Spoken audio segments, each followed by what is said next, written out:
Now we're going to show Snowflake deployment from DataRobot's UI. First, we have to set up a data connection. We go to credentials here. We already have a Snowflake credential set up in DataRobot's credential store. We can just check that. Now in the prediction environment section, we can set up a new kind of prediction environment for the very first time. A Snowflake prediction environment with this new Managed by DataRobot setting. This means that DataRobot will actually completely manage and control this prediction environment, including model deployment and replacement automatically.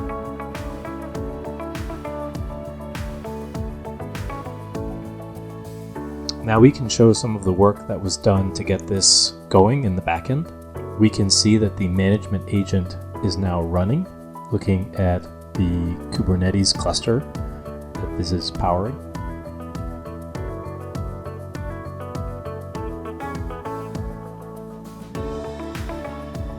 There we are.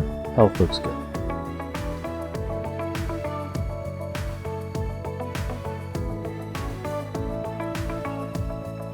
And then here we have a health indicator in the UI for this Snowflake managed environment. Now we can go to the model registry and show the actual deployment. Here we have a new deploy modal, which lets you choose your deployment target. Will you deploy this model to DataRobot or deploy it to Snowflake?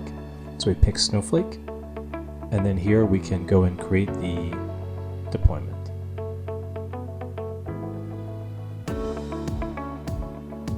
Here it's actually deploying. We can see the work being done here in the terminal, looking at the services.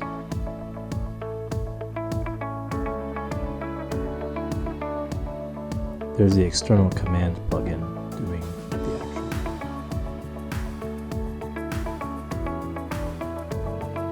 action. Here's our deployment representing our model deployed inside of Snowflake.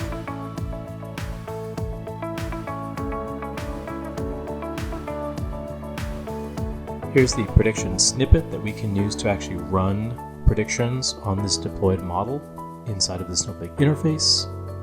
And then here we can run it with this model deployed by DataRobot. And there we go, a model deployed from DataRobot's UI to Snowflake.